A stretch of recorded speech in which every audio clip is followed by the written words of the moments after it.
This is a spiritual walk with Pastor Ju Eun Chong. The most beautiful word in the world, love. The word love is truly precious, beautiful, and warm. In fact, there is no word in the world better than the word love. Love, what a beautiful word. Where there is love, there is always warmth. There is a beautiful story about love. This is the testimony of a man who worked in a shoe shop in the downtown area of a city called Truro. One cold day, looking out from his shop, he saw a boy standing barefoot, warming his feet in the hot air coming from the bakery next door. He hesitated, unsure whether to invite the boy into the shop or what to do if he did. Just then, a woman passed by, stopped the barefoot boy, and exchanged a few words. He then brought him into the shoe shop and bought him new shoes and a pair of fine wool socks. The boy walked awkwardly around the shop a few times and then asked. The woman hesitated a little, then answered, "No, I am one of God's children." The boy smiled and said, "Yes, I thought you would become a member of God." It is said that upon seeing this, the man working in the shoe shop felt tears of gentle emotion well up in his heart and repented. Love warms our hearts. Love conquers all. Love endures all things and enriches all things.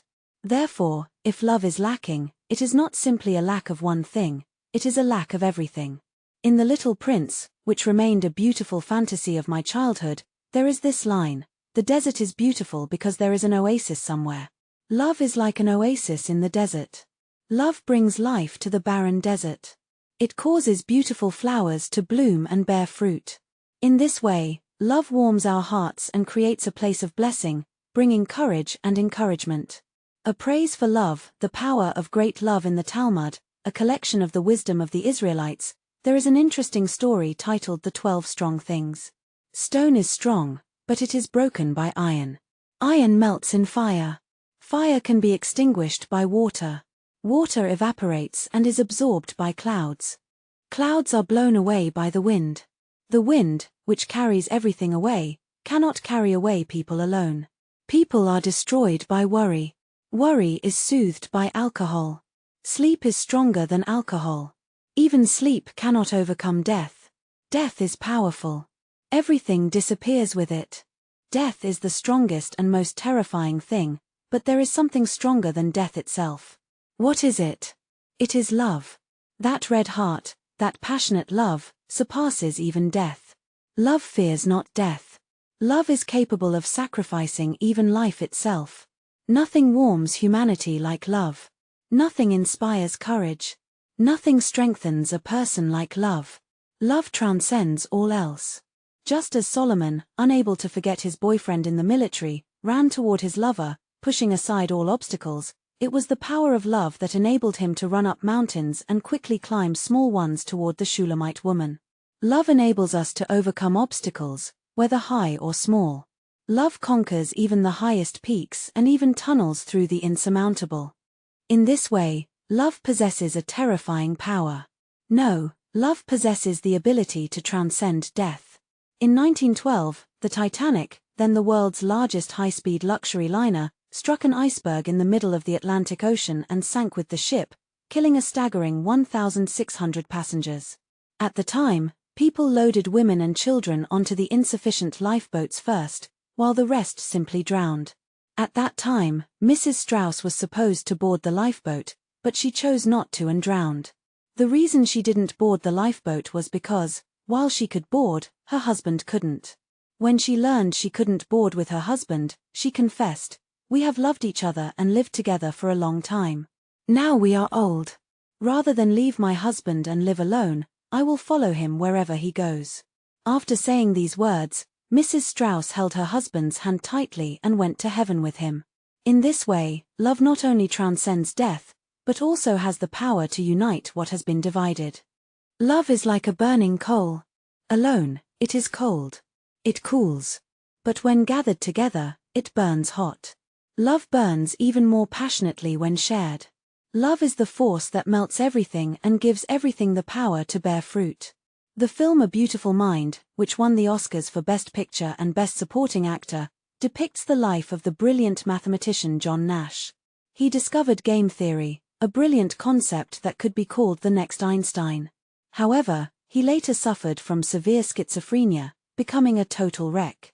Despite this devastating situation, his wife refused to run away from him and went on to win the Nobel Prize in Economics. On the podium, Nash shared his thoughts. "I've always believed in numbers. But I've discovered a world beyond the reach of numbers.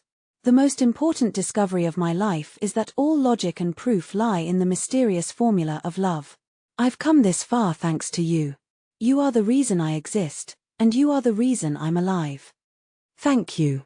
I can't tell you how deeply moved I was to tears as I listened to John Nash's confession to his wife. A wife's tearful devotion to her husband, who lost his job and became a wreck due to schizophrenia, was so heartbreaking that she patiently supported him. Yes. Love is fundamentally about building up. It raises up. Love has power. Love connects distant people. It unites the divided. Love strengthens the weak. Love gives value to the beloved. Love makes the incompetent competent. Love heals the sick heart. And love creates miracles. Love is a joyful discipline. A married couple carries enormous responsibility. Meeting the expectations of those around them is difficult, and the responsibility for the family, raising children, and providing for the family is also incredibly demanding. The world is fiercely competitive. Watching those ahead of us and grappling with the struggle for survival can be exhausting. We thought marriage would bring peace, but when we return home, we find ourselves in a war of nerves. After a marital dispute and living in tension for days on end, we are often overcome by feelings of emptiness and frustration. At some point, the home, which should be a place of rest and comfort, turned into a battlefield. "Oh, it's so painful, it's driving me crazy." While having a child is a joy, raising and caring for one is no easy feat. They say you bleed during childbirth, but you have to dry it up during childcare. A newborn baby has no day or night. Rather, they're awake at night and asleep during the day. When the husband comes home from work, the room is a mess, the child is fussing, and sleep is impossible. It's not just the husband who suffers. The wife has to be constantly awake because of the child. She can't even look away for a second. More than once, she's been overwhelmed by the child and the burden of caring for her husband, and then suddenly, she finds herself overcome with depression, thinking, "What is this life of mine?" As such, love is by no means easy. It takes countless years and arduous effort. Overcoming challenges together, being considerate of the other person's perspective, and making an effort, this is what makes love. So, love isn't just about passion. It requires dedicated effort. With maturity, care, and dedication, problems can be overcome, and it is this kind of relationship that grows into a long-lasting love. A person I'm grateful for giving me the opportunity to love my wife. There's one person who will remain in my heart and memory for a very long time. It was a pastor I was invited to chapel during my time at seminary. My first impression of him was that he was noticeably thin, somewhat shabby, and elderly, in his 70s. Unlike the other pastors I'd been invited to. But he had a beautiful story. He had cared for his wife for 17 years. And not just any illness, but a stroke that had left her bedridden for 17 years. His wife was paralyzed on her left side, unable to move. She couldn't sit up, eat, or dress herself. Of course, she couldn't even urinate or defecate on her own. But the pastor became his wife's hands and feet. He not only fed her food by hand, but when she couldn't swallow water and it trickled down, he wiped her mouth with a towel. He bathed her every day to prevent her from smelling bad, and he always changed her clothes. He also collected her urine and feces. Even though his wife's spokespersons couldn't possibly smell fragrant, this pastor never frowned.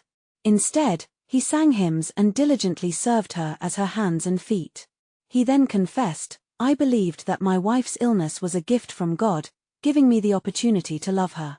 So collecting her urine was a joy, and collecting her feces wasn't painful." At that moment, an indescribable, profound emotion surged through me, and I wrote his name down on a piece of paper. His life wasn't just devoted to his wife. In a situation where many pastors are leaving for the city in search of a more comfortable ministry, he spent his entire life traveling around islands with few people and ministering in poverty. It was because of life. And his pure cry, "What good is poverty?" He foolishly said he would dedicate his life to this remote island, even for 1 or 2 souls, and then die, brought tears to my eyes. Deep within my soul. To love is to carry that person on your back for the rest of your life. Even when your back aches and your spine feels like it's going to break, it's love to refuse to let that person go. The joyful moments of holding hands are fleeting, but to have to carry that person's weight for long days, bearing the full weight of that person on your back, that's love.